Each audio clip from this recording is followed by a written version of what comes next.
اینجا مغازه پرورش موش نیست، بلکه یک غذاخوری در انبعی است. صاحب مغازه موش سرآشپز و شاگرد او یعنی این شخص جمال ویروس است. دستور پخت غذاها متعلق به موش هاست و پختن آن بر عهده جمال. این غذا به نیمروی ابولا معروف است و قبل از صرف آن نوشتن وصیت‌نامه توصیه می شود. هیچ دانشمندی تا به حال نتوانسته است برای این نیمرو پادزهری تهیه کند.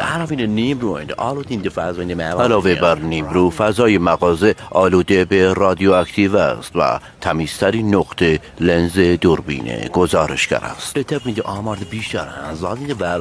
طبق آمارهای به دست آمده، ویروس ها در این مکان بیشترین زاد و ولد را دارند.